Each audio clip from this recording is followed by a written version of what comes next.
K-popers karena saya suka dance.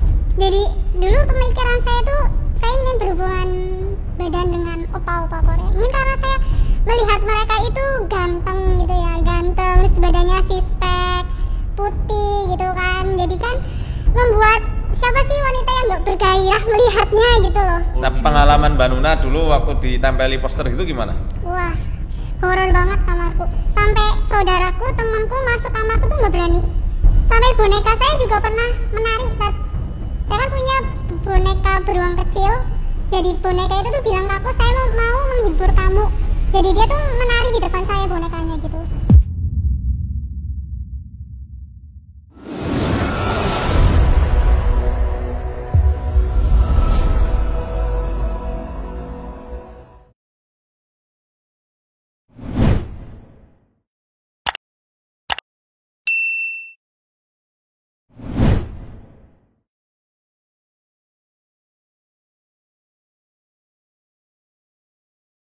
Bismillahirrahmanirrahim. Assalamualaikum warahmatullahi wabarakatuh. Alhamdulillah wassalatu wassalamu ala rasulillahi wa ba'du.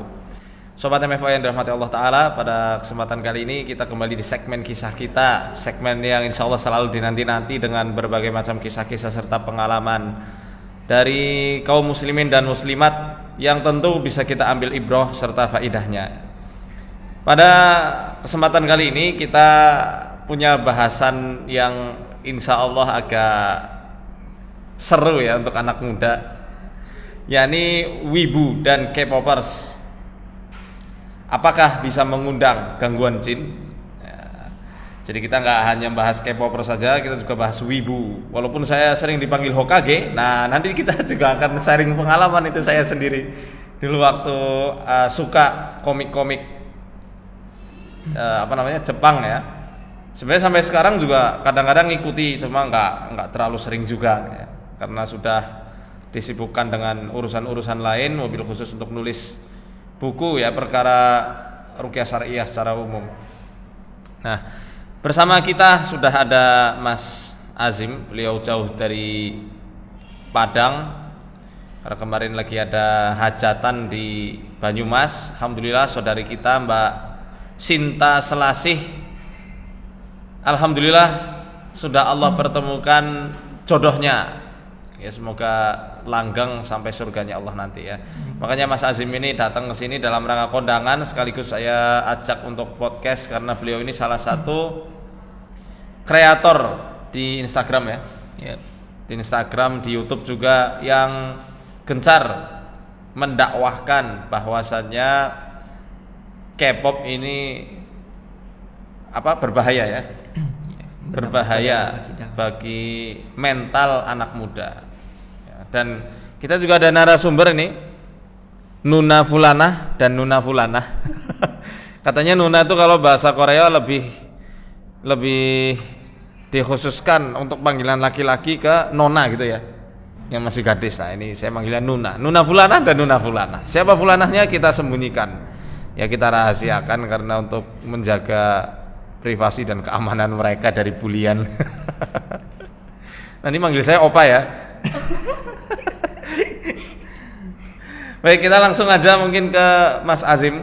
Ya, silakan saya serahkan waktunya ke beliau untuk membahas bagaimana sih K-pop itu, dan nanti Nuna Fulanah yang pakai baju merah juga bisa sharing pengalamannya ya. Silakan. Oke, bismillahirrahmanirrahim. Assalamualaikum warahmatullahi wabarakatuh. Alhamdulillah alladzi khalaqal mauta wal hayata liyabluwakum ayyukum ahsanu amala wa huwal azizul ghafur. Raditu billahi rabba wa bil islami dina wa bi Muhammadin nabiyya wa rasula. Rabbi shrah li sadri wa yassir li amri wahlul 'uqdatam min lisani yafqahu qawli.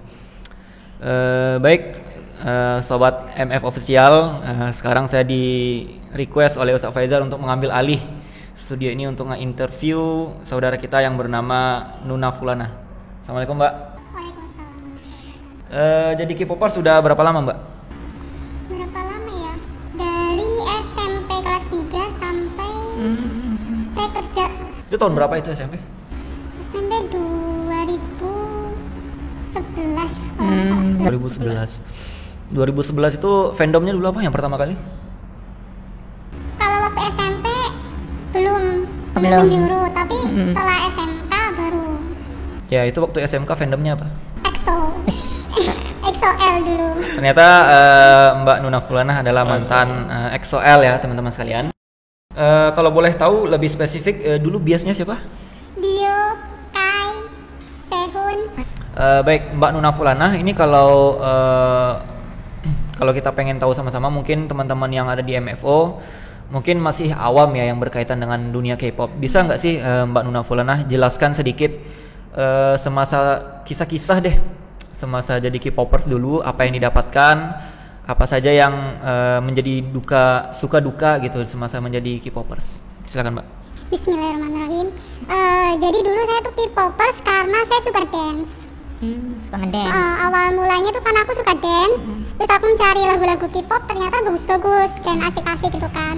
Terus kebetulan teman baik saya juga dia K-popers, tapi dia lebih fanatik dari saya. Nah, saya dikenalin sama grup band ini dan itu. Saya masuk ke grup khusus K-popers. Wih, masuk grup ya? Ya. Itu EXO-L ya? Waktu itu masih Alfandom. Soalnya di Facebook sih. Alfandom. Oke. Di Facebook. Multi fandom Anda ya berarti ya? Ada. Nah, terus di dalam grup itu, jadi grup itu kan macam-macam. Ada yang grup itu privasinya terjaga, sama yang siapapun boleh masuk. Nah, yang privasinya benar-benar terjaga itu isinya subhanallah sekali. Jadi kita itu, jadi malah menurut saya itu kayak ke homo lesbi. Oke. Itu yang chat fiksi itu bukan sih? Chat fiktif. Iya, fiktif, chat fiktif. Itu zaman-zamannya Mbak Nuna dulu udah ada chat-chat begituan. Udah. Itu medianya apa dulu kalau boleh tahu? Dulu Facebook, BBM. Dulu kan iya. WhatsApp belum zaman ini. BBM. Jadi dulu lewat BBM. Nah, di dalam grup itu, aduh maaf ini sebenarnya aib banget ya buat K-popers gitu. Jadi saya di sini pengen membeberkan K-popers itu sebenarnya gimana sih. Kebanyakan orang-orang K-popers mereka itu bilang K-popers itu opa-opa itu bisa membuat mereka itu sembuh dari depresi. Banyak yang bilang seperti itu. Tapi faktanya tidak sama sekali, malah tambah depresi. Lah kenapa tuh Mbak? Kan katanya idolaku yang menyelamatkan aku dari keterpurukan gitu Mbak. Gimana tuh Mbak?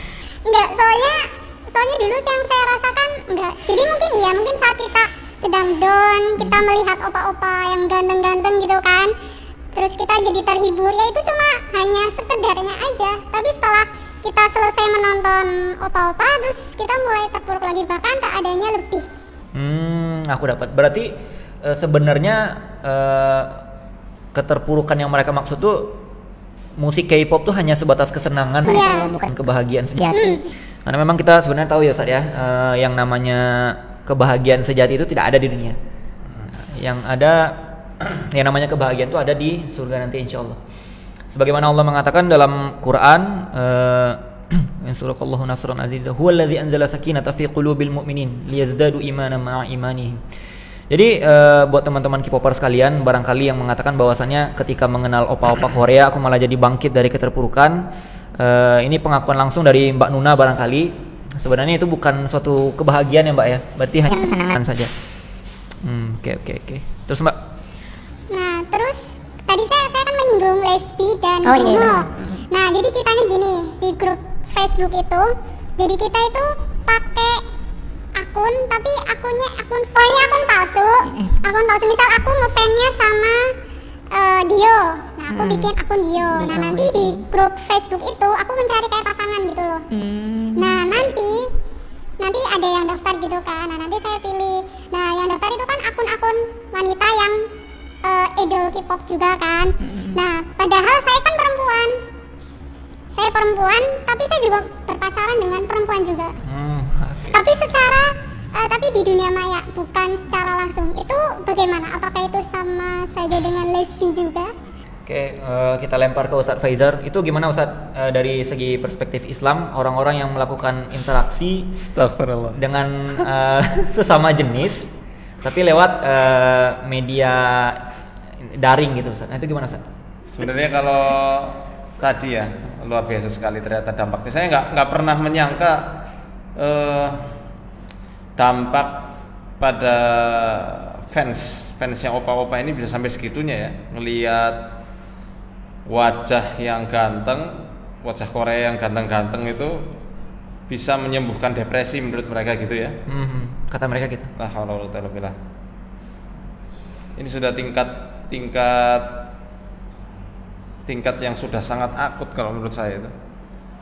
Dan tadi yang disampaikan bahwasanya pacaran dengan sesama jenis walaupun lewat media sosial, yaitu sama saja seperti halnya mereka itu berpacaran di dunia nyata secara langsung.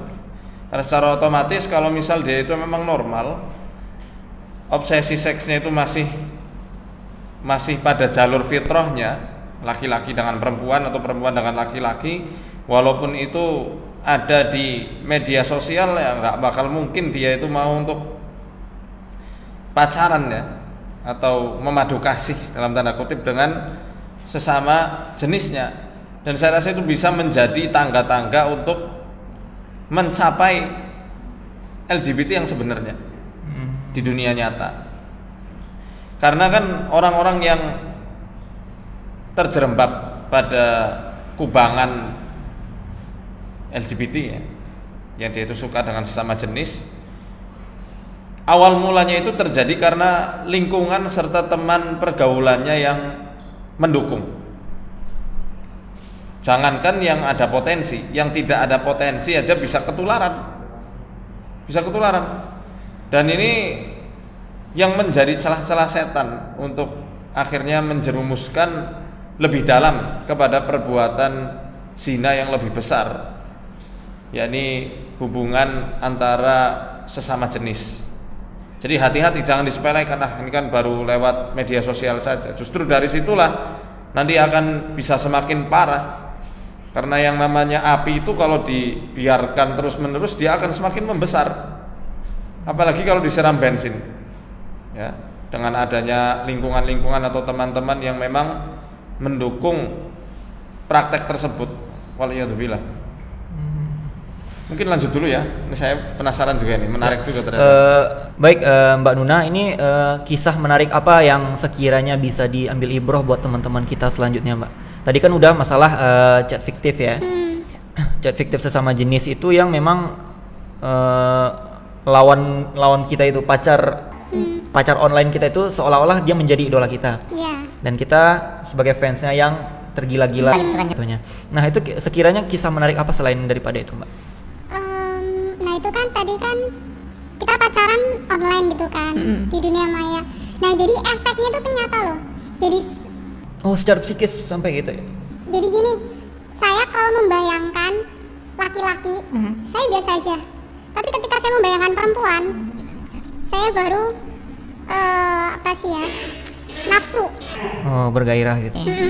Bergairah. Itu dulu ya. Sekarang udah bertaubat insyaallah. Okay. Terus juga ada yang lebih vulgar lagi di Facebook. Jadi di situ yang mau gabung ke grup itu harus daftar dulu ke adminnya. Nah, jadi di grup itu cewek-cewek itu memfoto dirinya sendiri, memakai pakaian yang seksi, dan mereka mempost foto itu di grup itu dan dilihat juga sama cowok-cowok yang ada di grup itu juga. Dan itu mungkin K-pop yang udah parah banget sih.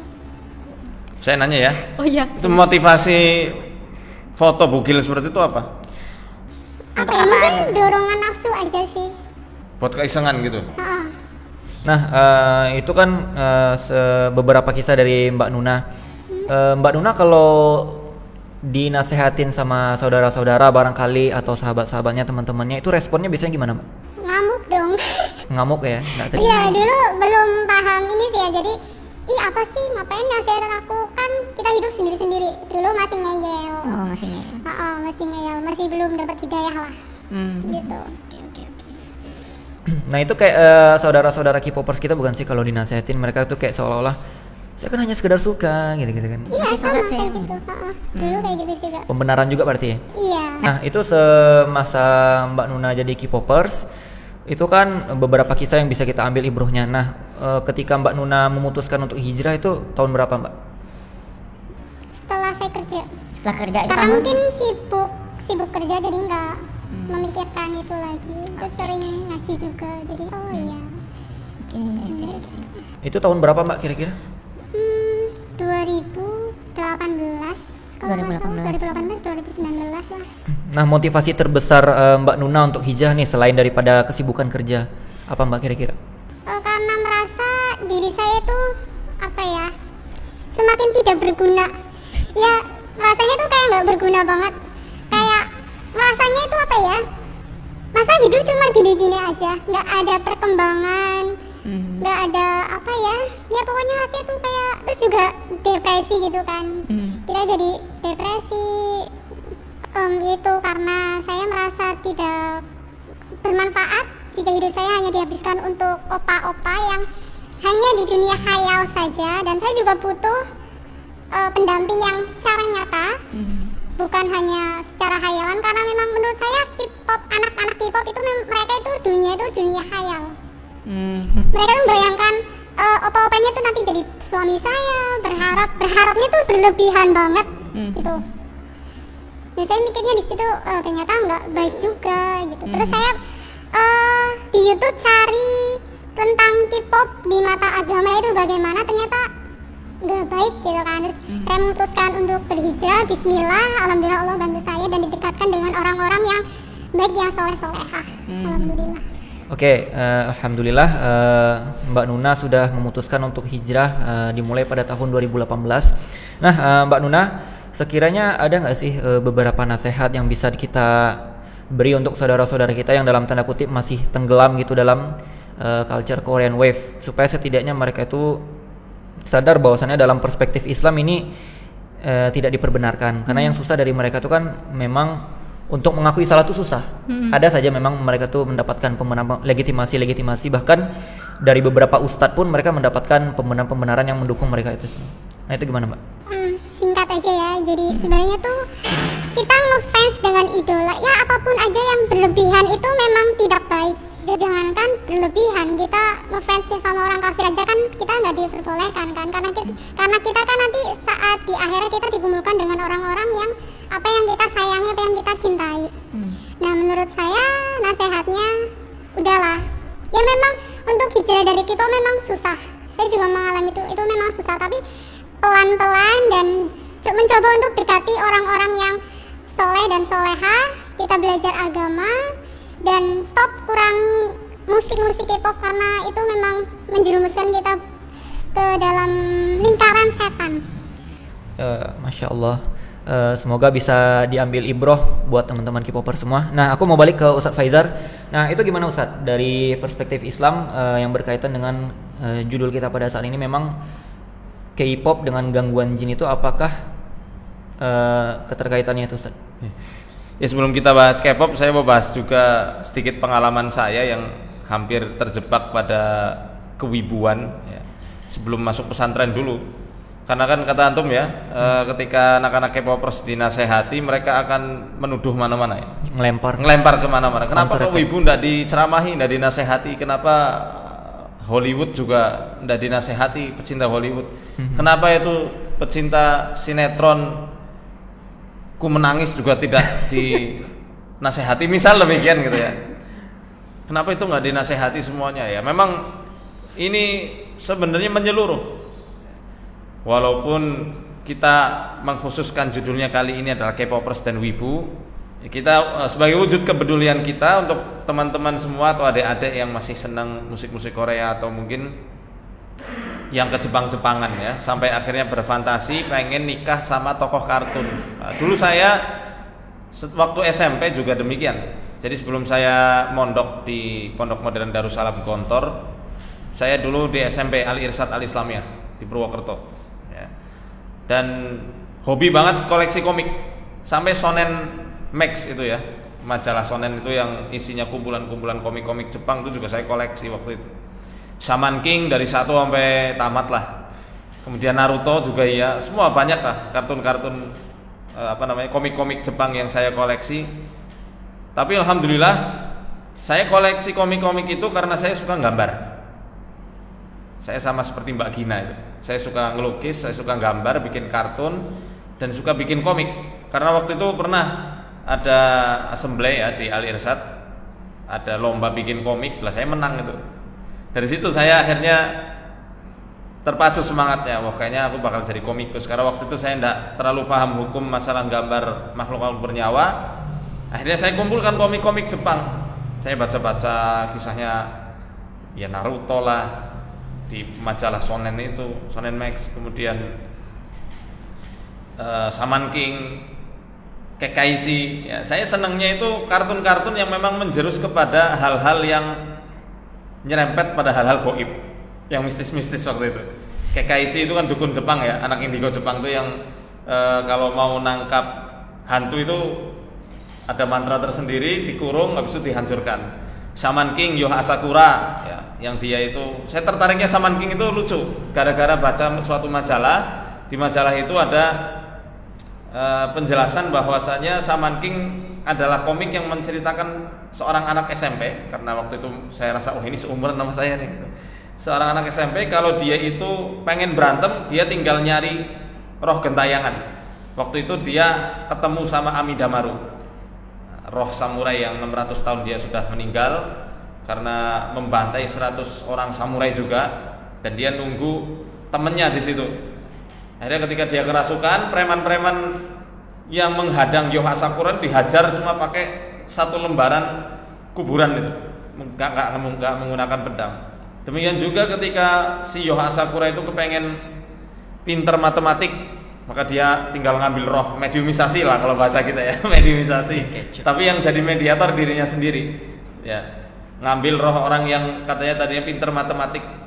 Ada apa namanya, ujian seni, ujian musik seni waktu itu, dia ngambil juga roh orang yang pinter musik.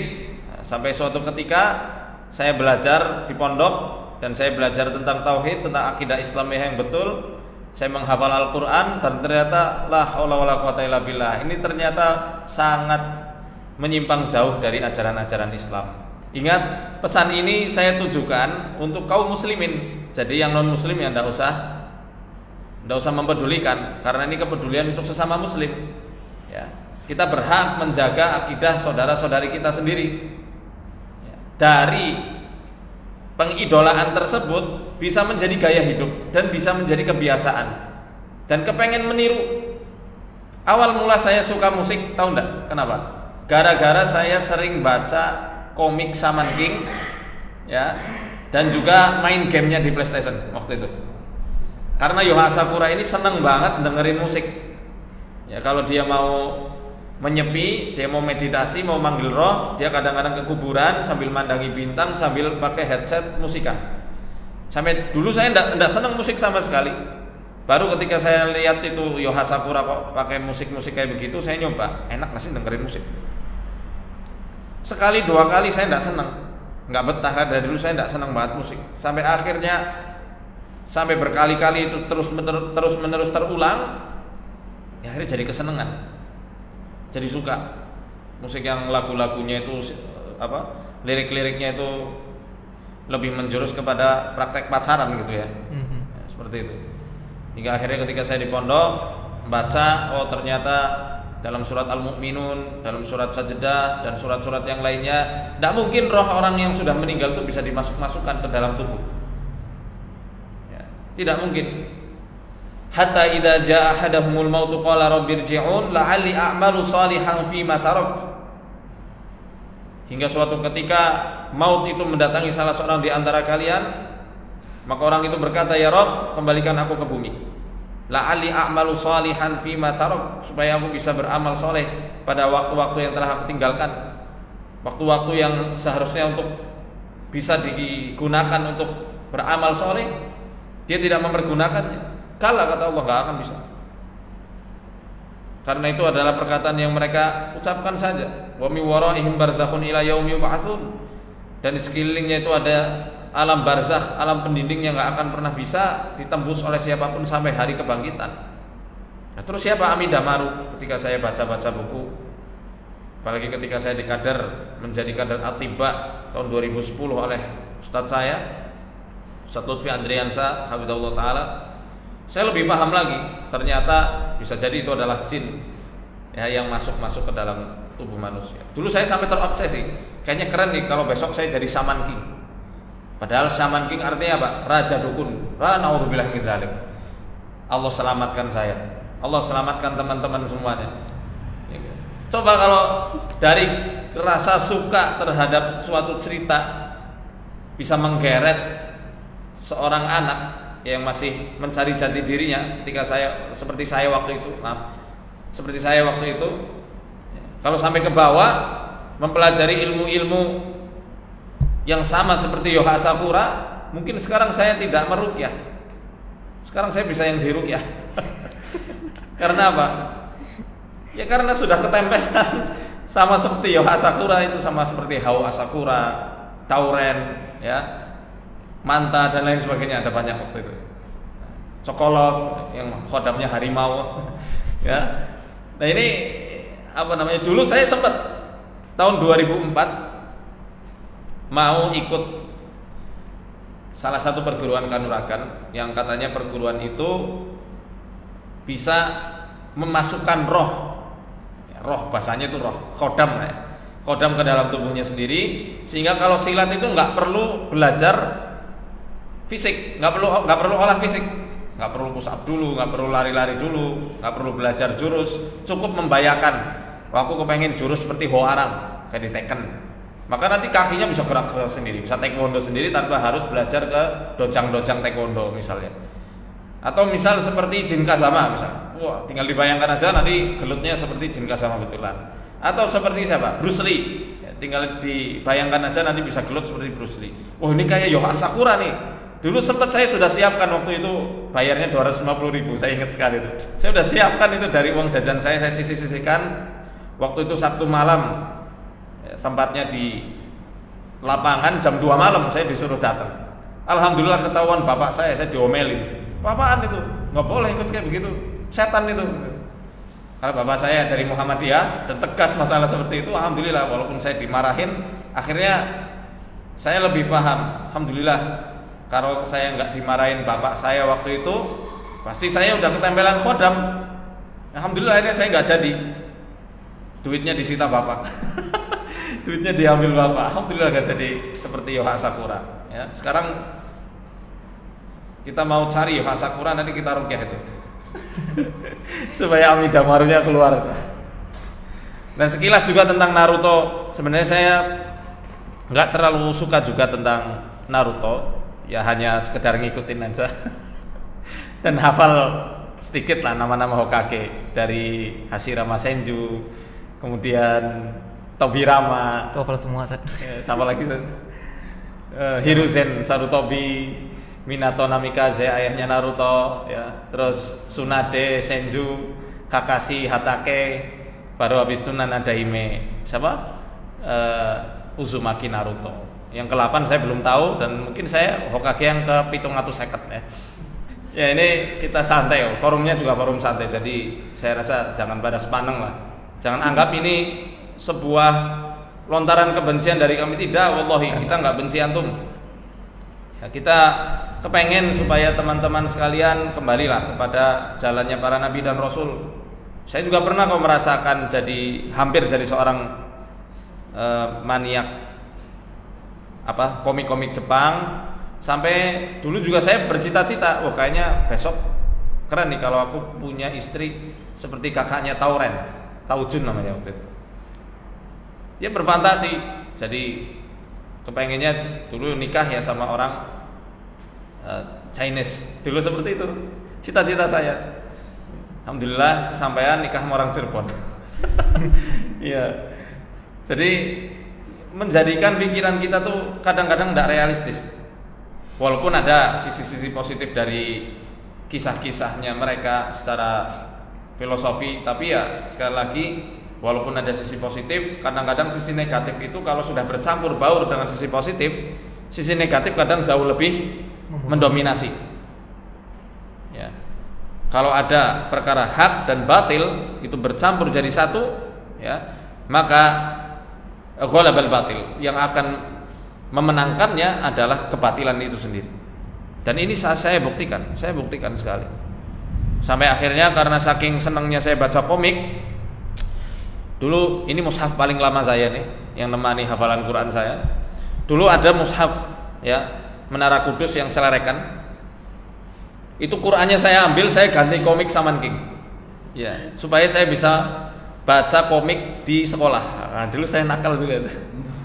Jadi waktu SMP itu ya, saya buka Qurannya saya ambil, saya ganti komik. Ya, jangan ditiru teman-teman ya. Nah, boleh, itu masa jahiliyah saya.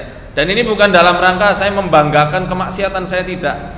Supaya antum paham, supaya teman-teman paham, adik-adik paham bahwasanya hal yang demikian itu kadang membuat jiwa nakal kita, potensi nakal kita itu jauh lebih mendahului potensi kebaikan yang ada. Akhirnya waktu-waktu murojaah ya, karena saya sudah hafal, akhirnya saya baca komik Saman King waktu itu. Karena senang sekali waktu itu tuh. Alhamdulillah saya nggak dijuluki Saman sama Ustaz Felix Xiao. Saya dijulukinya Hokage. La haula wala quwwata illa billah. Ya. Itu sekilas pengalaman saya ya. Alhamdulillah waktu masuk pondok sedikit-sedikit berkurang, bahkan hilang total. Sekarang pun ya paling semenjak tahu Naruto meninggal sudah saya nggak pernah ngikuti lagi ya, Mister. Di episode Boruto saya nggak ngikuti, jarang ngikuti ya. Nah, sekali aja untuk bahan apa istilahnya intermezzo sama teman-teman anak-anak muda yang lain, karena saya masih muda juga. Nah, antum muda seumuran sama beliau nih, Asim. Ya baik, itu pengalaman dari saya Asim tentang kewibuan. Mungkin antum juga sama dulu seperti itu enggak? Kalau saya enggak sampai mempelajari bahasa Jepang, enggak sampai, karena saya fokus ke bahasa Arab waktu itu. Kalau antum bagaimana? Nanti kita baru bahas K-pop nih. Aduh, buka aib sini nih. Biar adil ini. Ya aku dulu sama sih Ustaz. Aku juga suka anime-anime Jepang, dan aku juga nggak terlalu banyak sih, cuman Naruto, Sword Art Online cuma, dan ini juga Death Note. Death Note. Ya. Nah, si Ryuzaki sama L itu. Yang paling aku tahu itu Naruto sih, sampai ini tamat. Iya, sampai Naruto meninggal aja sih Ustaz. Bukan Naruto meninggal deh, sampai tamat Boruto aku udah nggak ngikutin lagi. Dan itu aku paham itu ya, karakter-karakter di Naruto ada Hokage, Mizukage, Raikage, Tsuchikage. Iya. Kazekage juga tahu ya kan. Tapi semenjak mempelajari Islam kayaknya udah nggak sempat lagi deh nonton-nonton begituan. Bukan kita ini ya, sebenarnya jujur ini bukan bentuk kemunafikan, tapi ketika kita mempelajari Islam kita tuh kayak disibukkan dengan hal-hal yang memang itu jauh lebih baik dari perspektif Islam dibandingkan kita melakukan kegiatan-kegiatan yang sifatnya melalaikan lah, demikian. Dan ya gitu. Jazakallah khair, masya Allah. Ternyata sama kayak saya. Dan mungkin saya kan anbunya Faizal, Pak. Iya, anbu apa nih? Anbu nih. Anburot ya, apa namanya? Anbu spesial, Pak. Iya, semuanya. Anbunya Danzo ya. Saya agak lupa istilah-istilahnya itu. Ada Hokage, ada gorengan dage, nah macam-macam pokoknya. Nah, ini teman-teman tadi yang disampaikan oleh Mbak Nuna Fulanah tentang kelak di hari kiamat manusia itu akan dibangkitkan bersama apa-apa yang dicintainya. Betul sekali. Betul. Ada hadis yang diriwayatkan oleh Imam Bukhari dari Anas bin Malik radhiyallahu anhu. Beliau menceritakan salah seorang sahabat datang kepada Nabi sallallahu alaihi wasallam, tanya, "Mata sa'ah?" Kapan terjadinya kiamat wahai Rasul? Ditanya balik lagi sama Rasul sallallahu alaihi wasallam, "Mada adata?" Apa yang kau persiapkan untuk menyambut kedatangan kiamat? La syai', enggak ada wahai Rasul. Illa uhibbullaha wa rasulahu. Enggak ada wahai Rasul kecuali aku ini mencintai Allah dan juga Rasulnya. Maka kata Nabi sallallahu alaihi wasallam, "Anta ma'a man ahbabta." Engkau akan bersama orang yang engkau cintai. Engkau akan bersama siapa saja yang engkau cintai.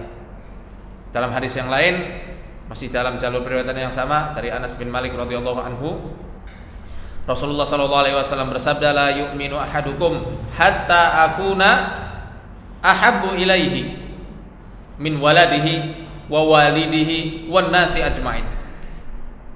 Tidak beriman salah seorang di antara kalian kecuali sampai aku ini menjadi orang yang paling dicintainya bagi dirinya, baik dari anaknya, lebih dicintai dari anak-anaknya, lebih dicintai dari orang tuanya sendiri, dan lebih dicintai dari seluruh manusia secara keseluruhan. Maka ayo tumbuhkan rasa cinta kita kepada baginda Nabi Shallallahu Alaihi Wasallam, karena kelak kita akan mendambakan sekali syafaat beliau, dan beliau adalah pahlawan yang sejati. Bagaimana tidak? Ketika manusia masih dijemur sama Allah di bawah terik matahari yang jaraknya hanya sejengkal, 50.000 tahun tanpa ada kepastian mau masuk neraka atau surga, manusia saat itu dalam keadaan putus asa yang luar biasa. Bahkan ada yang tenggelam di dalam keringatnya sendiri. Sampai akhirnya ketika masa itu surut, para manusia saat itu datang ke Adam sebagai Abul Bashar, minta ke Nabi Adam, wahai Adam, engkau adalah manusia pertama dan engkau adalah bapak dari seluruh manusia, bapak kami semuanya, mintalah syafaat kepada Allah. Nabi Adam jawab, aku bukan yang berhak untuk meminta syafaat pada hari ini. Allah nggak pernah marah, nggak pernah murka semurka pada hari ini. Dulu aku pernah melanggar perintahnya. Coba kamu datang ke Nuh alaihi salam. Akhirnya datang ke Nabi Nuh alaihi salam. Wahai Nuh, engkau adalah Rasul yang pertama kali Allah utus. Mintalah syafaat kepada Allah. Ana lastulah, aku bukan orang yang berhak untuk meminta syafaat pada hari ini. Allah nggak pernah murka semurka pada hari ini. Mintalah kalian kepada Ibrahim. Datang ke Nabi Ibrahim alaihissalam, wahai Ibrahim, engkau adalah Khalilullah, kekasihnya Allah. Engkau adalah Abul Muwahhidin, bapaknya para muwahhidin, orang-orang yang bertauhid. Mintalah engkau syafaat kepada Allah. Ana lastulah, aku bukanlah orang yang berhak meminta syafaat pada hari ini. Allah nggak pernah murka semurka hari ini. Dulu aku pernah berbohong 3 kali. Mintalah engkau ke Musa alaihissalam. Datang semua kita saat itu berbondong-bondong kepada Nabi Musa alaihissalam. Wahai Musa, mintalah syafaat kepada Allah. Engkau adalah kalimullah, nabi yang satu-satunya nabi yang bisa berbicara langsung kepada Allah tanpa perantara. Ana lastulah, aku bukan bagian dari itu. Aku nggak berhak memberikan syafaat pada hari ini. Allah nggak pernah murka semurka pada hari ini. Dulu aku pernah membunuh orang tanpa sengaja ketika ada Bani Israel dan suku Kipti itu sedang bertengkar. Mintalah kalian kepada Isa alaihissalam. Saat itu kita semuanya minta berbondong-bondong kepada Nabi Isa alaihissalam. Wahai Isa, engkau adalah Ruhullah dan dan kalimatnya, maka mintalah engkau syafaat pada hari ini supaya cepat ditegakkan hari penghisaban. Ana lastulah, aku bukan orang yang berhak untuk memberikan syafaat itu pada hari ini. Allah nggak pernah murka kecuali semurka pada hari ini, nggak pernah semurka pada hari ini. Umat-umatku banyak yang menyembah aku dan ibuku. Mintalah kepada mintalah kepada Muhammad sallallahu alaihi wasallam. Akhirnya semua saat itu umat dari awal sampai akhir berbondong-bondong kepada Nabi Muhammad sallallahu alaihi wasallam. Ya Muhammad, mintalah syafaat kepada Allah Ta'ala supaya cepat ditegakkan hari penghisaban. Analah, akulah yang berhak untuk memberikan syafaat pada hari ini. Itulah doa-doa yang Rasul sallallahu alaihi wasallam tampung untuk mensyafaati umat-umatnya kelak di hari kiamat. Saking cintanya baginda Nabi kepada kita. Beliau datang dan bersujud lama sekali dengan membaca Ismul A'zam, nama-nama Allah yang paling agung. Allah ilhamkan itu terus-menerus kepada Rasulullah Muhammad sallallahu alaihi wasallam lama sekali.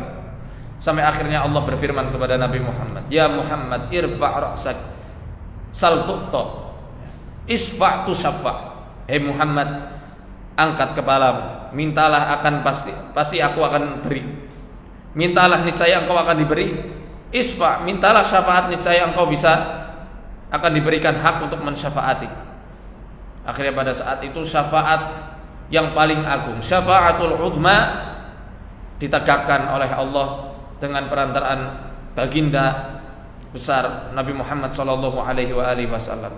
Dan teman-teman yang dirahmati Allah Ta'ala, beliau itu kalau mau saat itu juga bisa langsung masuk surga. Tapi beliau masih nunggu di pertengahan sirat, menanti umat-umatnya yang masih tertinggal. Beliau selalu mengucapkan ummati ummati, sedangkan nabi-nabi yang lain mengatakan Allahumma sallim sallim, Allahumma sallim sallim, ya Allah selamatkan selamatkan selamatkan. Gimana bisa mereka enggak berdoa seperti itu, sedangkan al-jasar atau jembatan sirat itu seperti kita cabut rambut kita, kemudian rambut yang sudah dicabut itu dipotong-potong jadi 7, dan potongan yang 7 itu yang dijadikan jembatan untuk melintasi, untuk mencapai surganya Allah Ta'ala. Banyak pengaitnya dan lebih tajam daripada pedang, dan banyak anjing-anjing neraka yang siap menyergap orang-orang yang berjalan di atas jasar atau sirat itu. Rasul tidak mau cepat-cepat masuk surga, nunggu ketika mau menyeberangi sirat, yang beliau ucapkan hanya satu, ummati ummati, umatku umatku, masuk surga bersamaku. Itu kata Rasul.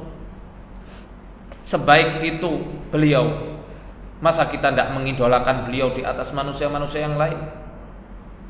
Sekarang antum mengidolakan itu para artis-artis Korea atau artis-artis yang ada di negeri ini. Apakah dia orang yang antum idolakan, orang yang anda idolakan, senantiasa memikirkan anda siang dan malam? Sedangkan Rasul, kita belum lahir aja sudah difikirkan sama Rasul.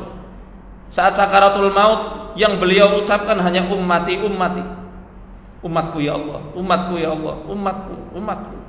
Senantiasa difikirkan sampai akhirnya turun, laqad ja'akum rasulun min anfusikum azizun 'alaihi ma 'anittum harisun 'alaikum bil mu'minina raufur rahim. Telah datang kepada kalian rasul dari diri kalian sendiri, yang beliau itu akan merasa sangat berat kalau umatnya itu tertimpa suatu kesusahan. Rasul yang amat sangat menjaga umatnya dari siksa api neraka kelak, dan Rasul yang amat sangat lemah lembut terhadap umatnya. Beliaulah Nabi Muhammad sallallahu alaihi wasallam yang harusnya sangat-sangat pantas kita cintai lebih dari apapun, lebih dari diri kita sendiri, anak-anak kita, orang tua kita, atau manusia secara keseluruhan di alam raya ini. Dan semoga kita akan dibangkitkan kelak di hari kiamat bersamaan dengan Rasulullah Muhammad SAW, membersamai beliau di telaga beliau yang sangat menyejukkan. Ya. Makanya itu penting sekali ini diutarakan di awal juz 19. Allah Ta'ala berfirman dalam surat Al-Furqan, wa yawma ya'addu adh-dhalimu ala yadayhi yaqulu ya laitani ittakhadtu ma'ar rasuli sabila. Ya wailata laitani lam attakhidh fulanan khalila laqad adallani 'anidh dzikri ba'da idh ja'ani wa kana asyaitanu lil insani khadula. Di hari ketika orang-orang zalim itu menggigit tangannya sendiri, karena dia itu sudah ibaratnya buntu, merugi sekali, jadi enggak ada yang bisa dia lakukan kecuali gigit tangannya sendiri. Orang-orang zalim itu seperti itu besok. Dia sambil berkata, ya wailata laitani lam attakhid, ya laitani ittakhadtu ma'ar rasuli sabila. Aduhai kiranya dulu ketika di bumi, ketika aku masih hidup, aku mengambil jalannya para nabi dan rasul, mempelajari sunnah-sunnahnya, menghidupkan sunnah-sunnahnya. Ya wailata laitani lam attakhid fulanan khalila. Aduhai kiranya dulu ketika aku masih hidup di kehidupan pertama, aku tidak menjadikan fulana atau fulan menjadi teman yang melalaikan aku ketika diberi peringatan, ketika diberikan nasihat yang baik, ketika diberikan nasihat-nasihat dari Al-Quran dan Sunnah. Aku dulu gara-gara temanku ya Allah, gara-gara idolaku ini, aku ingkar terhadap ajaran-ajaranmu. Aku lebih mementingkan idolaku daripada mendekat kepada ajaran-ajaran Islam yang sesungguhnya. Itu yang disesali orang-orang zalim. Antum tahu apa yang dimaksud orang zalim di sini? Orang zalim, orang yang aniaya terhadap dirinya sendiri. Baik aniaya waktu, zalim terhadap waktunya sendiri, menyekutukan Allah dengan mahabbah atau kecintaan yang berlebih, nggak paham apa makna al-wala, al-bara. Mereka nggak paham apa itu al-wala. Kedekatan kita, kecintaan kita, dukungan kita yang seharusnya kita tujukan kepada sesama muslim, kepada Rasul dan juga umat-umatnya. Adapun bara, al-bara adalah al-bughdu, kebencian kita, antipati kita, dan penjauhan kita dari hal-hal yang Allah dan Rasulnya itu murkai. Kita bisa pikir sajalah, kira-kira Allah dan Rasulnya ridho atau tidak? Wanita-wanita tuh joget-joget seperti itu sambil auratnya terbuka, ridho atau tidak? Nggak mungkin ridho, nggak bakal ridho. Allah ridho tidak menggambar makhluk-makhluk bernyawa? Tidak juga. Semoga Allah ampuni dosa-dosa saya, semoga Allah ampuni dosa-dosa saya. Ini nasihat untuk saya sendiri kok. Saya nggak lagi menjudge antum enggak, tapi untuk saya pribadi, karena saya pernah terjebak pada kubangan tersebut dan pernah gambar-gambar juga. Walaupun sekarang gambar-gambar sudah saya bakar semuanya. Dan kalau kita meninggalkan sesuatu karena Allah Ta'ala, pasti akan diganti berlipat-lipat dengan hobi yang lebih bermanfaat, yang lebih baru, yang lebih menyehatkan jiwa dan raga kita. Ini beliau contoh-contohnya. Adik-adik saya yang masih muda-muda ini, Azim, ada Mbak Nuna, Fulana, dan temannya. Alhamdulillah sekarang diberikan ganti yang lebih baik dari kebiasaan lamanya, dari idola lamanya, dengan kebiasaan-kebiasaan yang bermanfaat untuk diri mereka sendiri, diri kita sendiri, dan untuk orang lain. Dan tadi mohon maaf ya, saya agak panjang ngomongnya ini.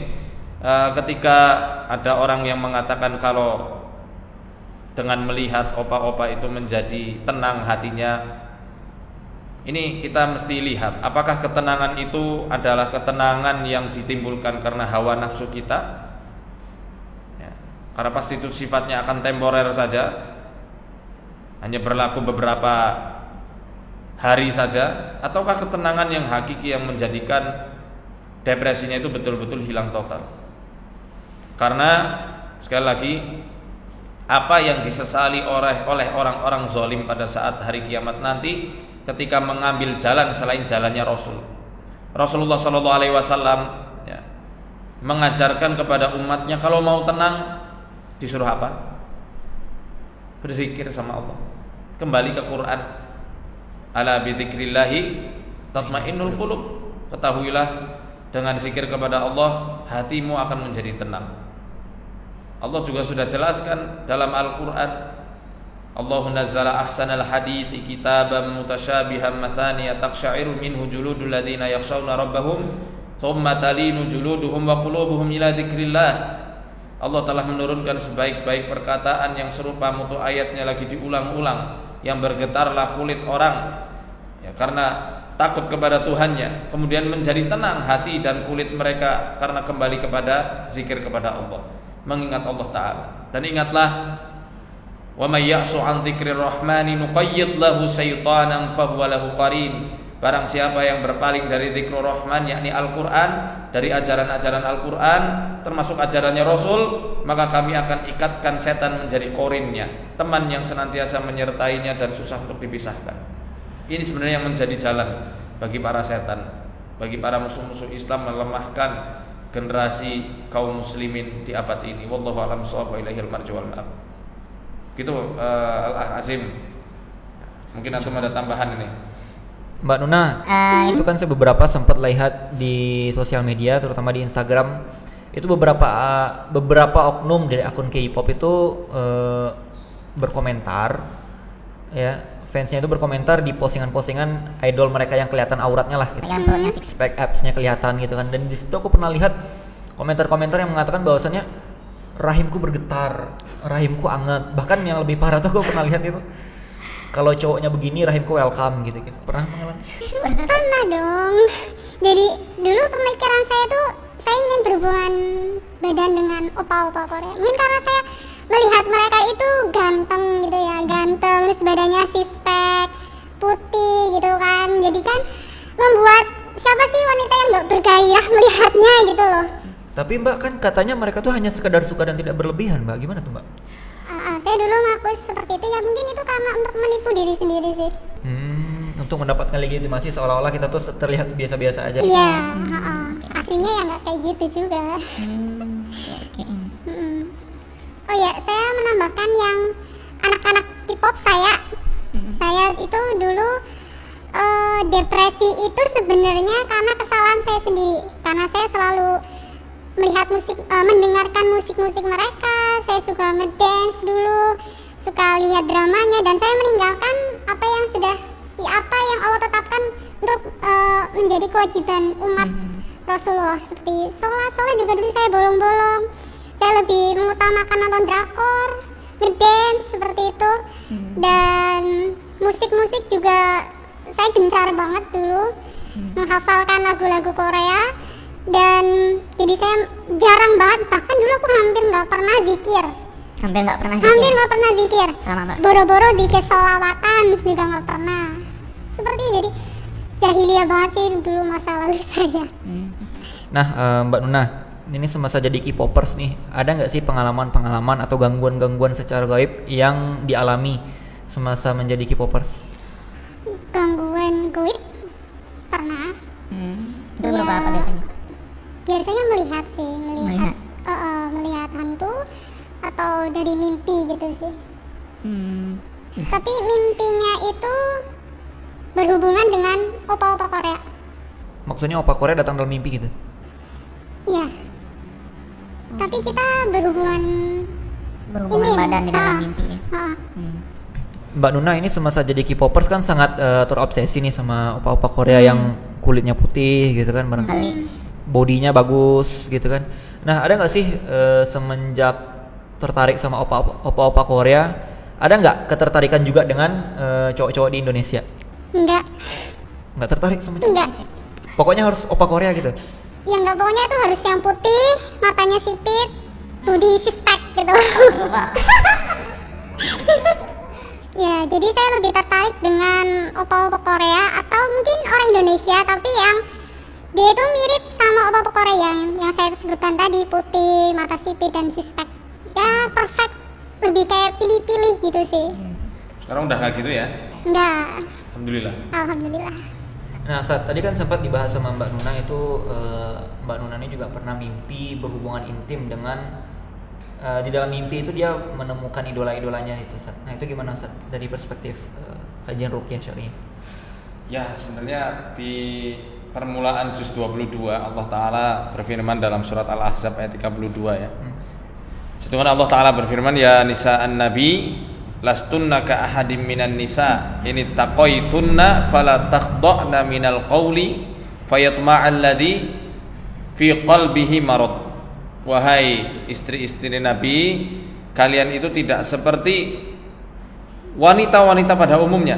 Kalau kalian bertakwa kepada Allah Ta'ala, fala takhda'na minal qaul, janganlah memerdu-merdukan suara kalian, fayatma'al ladzi fi qalbihi marad, sehingga berhasratlah orang-orang karena suara kalian itu, ya, orang-orang yang memiliki penyakit di dalam hatinya.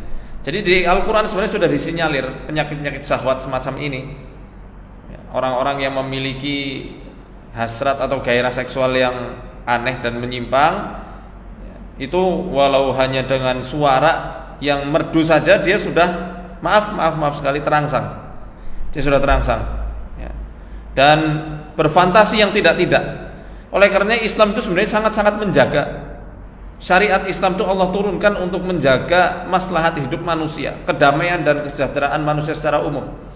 Kalau perempuan tidak mau dinakali oleh laki-laki garangan, ya maka jangan memicu garangan-garangan itu muncul. Gitu juga laki-laki. Kalau memang belum mampu menikah 2, 3 atau 4, jangan goda-goda wanita, karena wanita itu sangat sensitif perasaannya. Lebih baik ngomong tegas sama wanita daripada sok perhatian. Nanti kalau wanitanya sudah kepincut, antum belum punya kemampuan untuk menikahinya, malah kasihan kan? Antum tersiksa batinnya, dia tersiksa batinnya, ya. Akhirnya berhayal lewat mimpi, lewat pikiran, bisa juga masuk ke alam mimpi Atau yang lebih berbahaya yang dilarang sekali dalam syariat Islam, ketika berhubungan suami istri itu wajah istrinya dibayangkan seperti wajah mantannya misalnya, atau wajah gebetannya, itu tidak boleh, haram. Haram yang semacam itu. Walaupun dia itu berzinanya melalui pikiran, itu tetap dilarang dalam Islam, berdosa. Makanya dijaga dalam Islam itu, jangan memicu, jangan memancing timbulnya syahwat-syahwat baik dari wanita ataupun laki-laki. Adapun apakah jin bisa merubah dirinya menjadi bentuk opa-opa Korea? Ya bisa sekali. Yang nggak bisa diserupai oleh jin hanya Rasulullah Muhammad SAW. Jadi karena jin ini tahu, jinnya tahu nih, oh ternyata Nuna Fulanah ini punya obsesi, pengen punya suami seperti opa-opa Korea. Akhirnya dia berubah bentuknya, wajahnya dan perawakannya seperti apa yang diidolakannya, dan akhirnya mengajak berhubungan intim di alam mimpi. Bisa terjadi, sangat bisa. Di Indonesia ada hantu lokal yang sudah mendunia, namanya genderuwo. Itu sebenarnya dari Jawa Pak ya, hantu dari Jawa. Itu kalau ada sepasang suami istri, istrinya ditinggal suaminya keluar kota, dibiarkan sendiri di rumahnya, maka genderuwo ini cari-cari kesempatan. Dia akan merubah wujudnya sama persis seperti wujud suami dari wanita tersebut.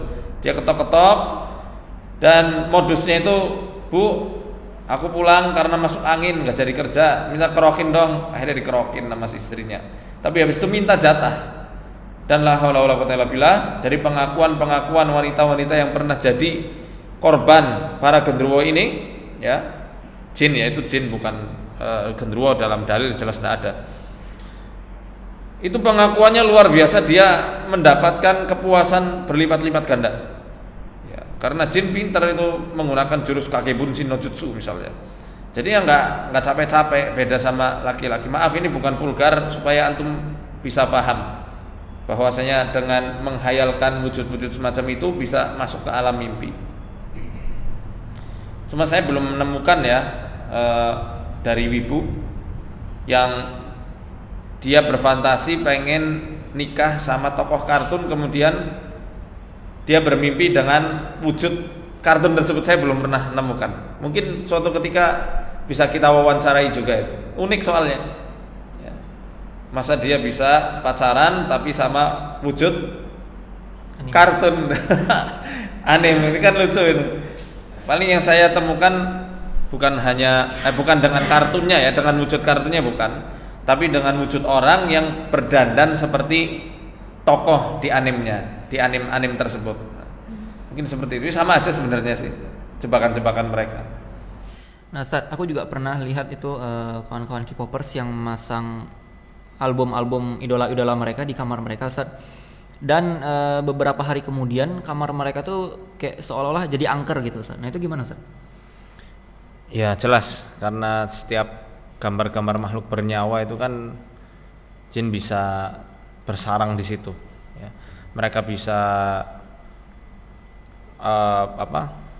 menyamar seperti halnya orang-orang yang ada di foto tersebut. Kalau zaman dahulu itu menggunakannya berhala. Makanya para ulama-ulama, di antaranya Al-Imam Al-Baghawi dalam kitab tafsirnya itu, setiap sonam atau setiap berhala itu pasti akan ada jin yang akan mengajak bicara kepada juru kunci atau orang-orang yang mendatanginya. Nah, demikian juga foto-foto atau poster-poster yang jelas sekali memperlihatkan wajah makhluk hidup gitu ya, wajah manusia atau orang-orang yang diidolakan, orang-orang yang dianggap sakti misalnya, itu bisa saja menjadi nuansa angker. Jin tidak masuk ke situ, tidak, cuma menyertai saja gambarnya, disertai di situ. Sehingga nanti kalau misal ada orang tersebut lagi dalam keadaan yang melamun, keadaan kosong, di saat itu juga jin yang menyertai gambar-gambar itu akan memunculkan dirinya. Bisa lewat mimpi, bisa lewat alam bawah sadarnya ya. Atau yang lain-lain. Mungkin bisa tanya Mbak Nuna itu ketika dulu pernah pasang poster enggak? Temboknya itu sampai nggak kelihatan, saking banyaknya poster. Ditempel full gitu. Full.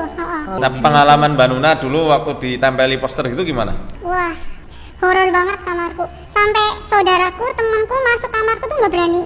Sampai waktu itu sama aku tertantang tidur di kamarku semalam, nanti saya bayar gitu. Nggak mau dia karena angker banget. Sampai boneka saya juga pernah menari. Saya kan punya boneka beruang kecil. Dia tuh waktu itu aku keadaan lagi habis kecelakaan.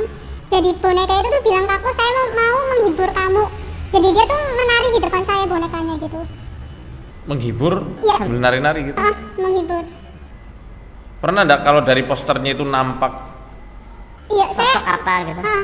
sosoknya ya kayak yang ada di gambar, cuma kayak lebih hidup gitu loh. Kelihatannya seperti lebih hidup, kayak ada sosok lain di dalamnya gitu. Ini makanya pelukis-pelukis abad pertengahan kadang melukisnya itu juga menggunakan ritual-ritual, termasuk di dalamnya melukis makhluk-makhluk mitologi, seperti melukis Ratu Kidul, ya seperti yang beberapa waktu lalu kita pernah menghancurkan lukisannya. Itu lukisannya betul-betul terlihat sangat nyata dan hidup, sampai-sampai orang-orang indigo yang punya kepekaan terhadap hal-hal gaib seperti itu ya, dia akan merasakan mual atau merasakan pusing saat baru melihat foto yang terlihat itu. Lukisan, itu lukisan ya. Kalau misal foto ya lebih-lebih lagi. Itu kalau dipajang di dinding. Ini berbahaya memang. Ini kan masalah foto tadi Ustaz. Ya, otomatis banyak nih teman-teman kita yang nanya. Terus kalau saya punya foto yang dipajang di dinding, itu biasanya bagusnya gimana Ustaz? Apa disimpan di album aja atau disimpan dalam kardus? Itu gimana Ustaz? Ya lebih baik dibinasakan saja. Dibinasakan. Oke. Buat apa itu? Kalau mau digudangkan enggak apa-apa digudangkan, yang penting jangan ditempel di dinding. Oke. Itu pilihan teman-teman sebenarnya, mau dihancurkan ya silahkan, mau dibakar ya silahkan, mau digudangkan ya juga enggak masalah ya. Yang penting jangan ditempel di dinding. Ya demikian mungkin yang bisa saya sampaikan dari pengalaman-pengalaman saya yang masih sangat sedikit. Semoga nanti bisa ngundang lagi beberapa narasumber-narasumber yang memang maniak dengan tokoh anim-anim Jepang dan juga K-popers, opa-opa Korea. Ini laki-laki ada enggak yang jadi K-popers? Ada. Teman dia sendiri. Temanku. Oh ternyata nggak cuma perempuan ya. Ini benar, saya awam sekali kalau masalah ini. Azim lebih alim dari saya ini masalah K-popers ya. Jadi mungkin cukuplah ini dari saya menambahkan dari kajian dalam perspektif syariat Islam serta ilmu ruqyah syariah. Selanjutnya saya serahkan ke Azim untuk memberikan kesimpulan dan nasihat-nasihat untuk teman-teman sekalian. Ya arsadani Allah yakum. Assalamualaikum warahmatullahi wabarakatuh. Silakan. Assalamualaikum warahmatullahi wabarakatuh. Jadi jelas ya teman-teman semua. Terakhir dari saya, sebenarnya di video ini kita nggak ada niatan untuk jadi haters K-pop atau segala macam, nggak. Kita nggak ada urusan sama musiknya, kita nggak ada urusan sama negaranya, kita nggak ada urusan juga sama idola-idola teman-teman semua. Di sini saya cuma berbicara wabil khusus Ustaz Faizar, saya pribadi, Mbak Nuna, juga Mbak Maya di sini juga menyampaikan sesuatu hal. Kita berbicara atas dasar saudara sesama Muslim, ya.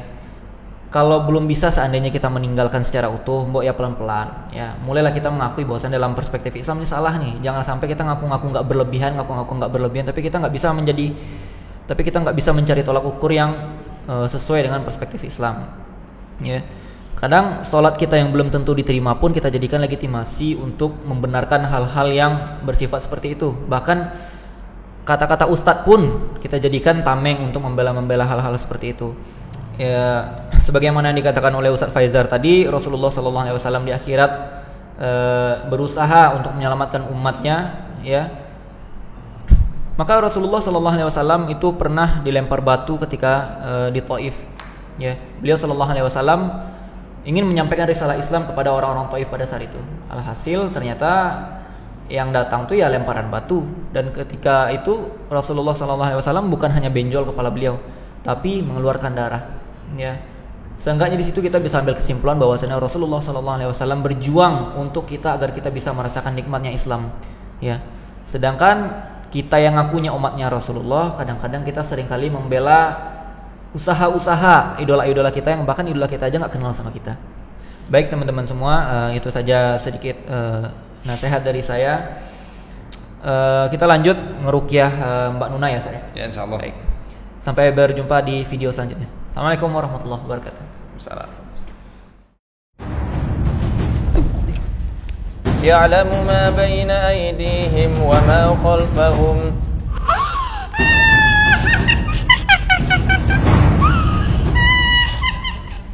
وله ما سكن في الليل والنهار وهو السميع العليم